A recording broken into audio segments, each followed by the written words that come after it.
fresh on a short break, right, from a trial that's happening Yeah, right here. it's actually a break, but kind of not a break. Okay. The jury is actually currently deliberating right now, but I was told that right now it looks like we still have a while before they get to a verdict. And so had some time to run over here real quick and talk a little bit about what's going on here. So this is the case of Ezell Thompson. He is accused of tying Mr. Larry Coffey to his wheelchair in June of 2021 at Briarcliff Memory Care Center in Tyler. From that, Mr. Coffey tried to get up and walk and had that restraint around his legs. He tripped and fell from the wheelchair that was being, dragged behind him, and he fell and hit his head and had several injuries. He later went to the hospital, was in ICU, and then went to hospice, and later died 3 days after the actual incident. From everything that had happened.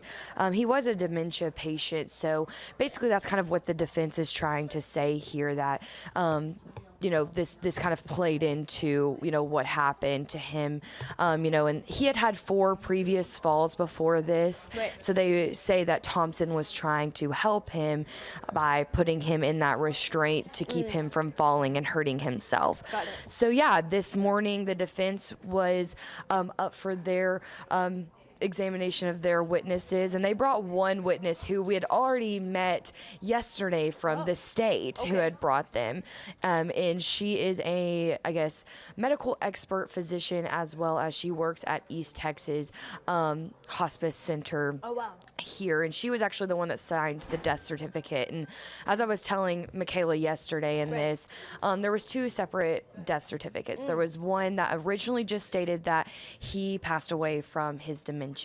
But that's all the information that she had at that point. When the investigation was open and she was brought the information of the video that came out of the incident that did happen, she then reviewed the medical records as well as the video and just decided to hand it over to the justice of the peace to make any amendments that they saw possible. And then they ultimately did another death certificate that said that he ultimately died of dementia, but the contributing factor was the fall that happened and the injuries that came from the fall itself.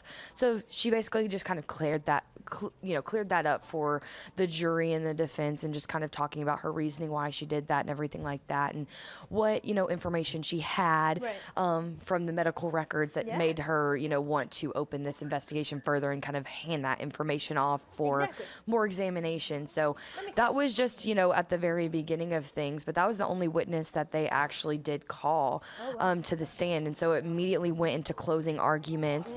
The state went first, and they kind of did their same argument that they had, all throughout this trial, of course.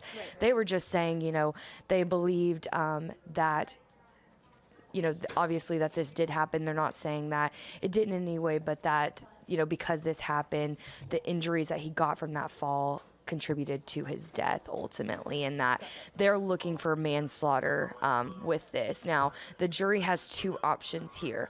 They have 2 ways to go about this. They can charge him with manslaughter and find him guilty of that, or they can find him guilty of criminal, let me go down real quick and just make sure I'm saying it right, criminal negligence. So, those are our 2 options here that the jury is currently trying to figure out which route they're going to go at this point. And point. You said, that's where they're deliberating right now. And you did hear that, it's going to take a second. Yes, I did. Yeah. The bailiff came out and she's like, we're going to be here for a while. So I was like, you know what? This is the perfect time to run over here and kind of give you guys an update. But the defense's main argument is that, Thompson was doing this for the safety of Mr. Coffey because he had these previous falls. And that technically when he was in the ICU, he was stable until his family took him home into hospice. But the state basically says, there was nothing more the hospital could do for him. He was stable because they were, making him comfortable. Mm-hmm. But ultimately, there was nothing more because he had a DNR in effect, which is a do not resuscitate. So the family had to make that hard decision and decided to bring him to hospice care, and they shouldn't be at fault for what happened, is what the state is saying. So that's kind of where we're at this point. It's a holding pattern right now. We're just waiting to hear back.